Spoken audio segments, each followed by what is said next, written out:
Many of us regard creativity as an awe-inspiring, most magical gift that some people are simply born with.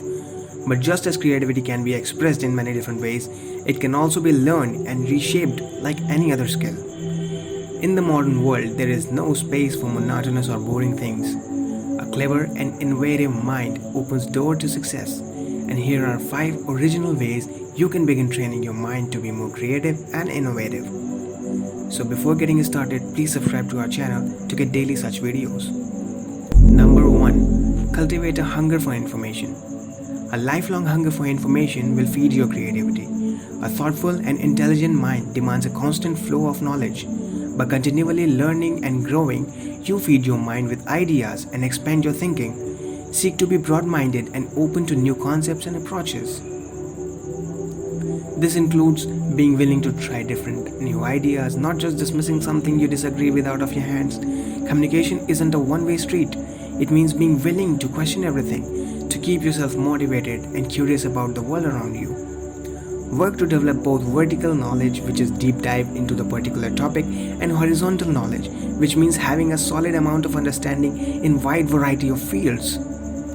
Having a broad range of knowledge in different areas will give you the background to pull new ideas from, but being deeply familiar with one area will give you the insight necessary to innovate within that field. Number 2. Use both sides of your brain. Don't fall for the myth that right-brained people are more creative while left-brained people are more analytical. The true creativity comes from both sides of your brain. The most imaginative ideas must be logical and rational in order to work. The most scientific and analytical of approaches must still be unique, thoughtful, and ingenious. Roger Sperry's research into his split brain hypothesis in the 1960s showed that some activities such as spatial reasoning and appreciation of beauty stimulates the right hemisphere of the brain, while things like analytical thinking and language stimulates the left hemisphere of the brain. But creativity requires a whole-brained approach because it requires lateral thinking or thinking about things in new ways. When we think outside of the box, we devise fresh approaches to solving the problems and meeting new challenges. Work to build your whole brain by using both right and left sides. Try juggling or doing origami, or just do daily activities like writing your name or brushing your teeth with your non-dominant hand.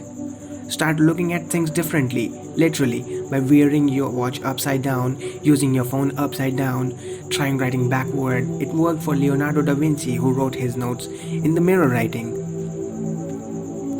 Number 3. Take breaks to switch on your creative side. Have you ever been hard at work at a task that required problem solving, feeling like you're on a roll, only to realize later that your ideas were mostly redundant and uninspired? Did you? According to Harvard Business Review, our natural inclination is to keep working on a problem even when we aren't making a headway. When we're working on an idea that requires creativity, we often reach a dead end without realizing it. Research shows that it's crucial to take breaks at regular intervals to give your mind a chance to refresh. Set a timer, and when it goes off, switch the task. Do something else for a while and then return back to your original task. Doing this will help you switch on your creative and keep your problem solving productive and innovative. If you are having trouble, try approaching a problem from a different perspective. It may help to work backward, starting with the solution, or to turn a problem on its head and conceptualize it from a different angle. Number 4. Let your imagination run wild. One of the best things you can do to hone your creativity is to tap into the natural imaginativeness and ingenuity that you had as a child. We loved to play and pretend as kids. We learned how to create imaginary worlds where anything was possible. We enjoyed challenging ourselves with games like Test of Skills. Giving yourself time to let your mind wander, to explore, to daydream, and then use that idea on the surface as a part of your brainstorming. Challenge yourself with the creative exercises such as doodling, sketchbooking, or writing flash fictions. Keep a journal of your ideas, however fantastical or impractical they might be. Giving your mind time to dream and problem solve is a great way to build your creative muscles inside your brain. Number 5. Explaining things back to yourself.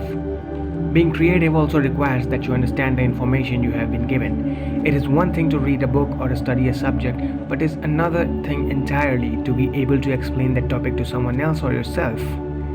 Being able to explain new knowledge shows that you have processed and inertialized the information on a deeper level. If you can explain something back to yourself, you can also expand on it, reshape it in your own unique vision, or integrate your own ideas. You can follow threads of ideas and create a new concept. To be a good explainer requires you to be a good listener. After all, you can't fully absorb the retained information if you haven't really heard what has been said.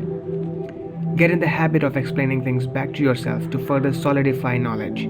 This process can also help you think through areas that may be improved, which will boost your ability to brainstorm and build on concepts. If you cultivate a mind that is imaginative, open to all possibilities, balanced, full of knowledge, and refreshed frequently, your genius and creativity will start to flourish, and thus, you'll develop creativity within you.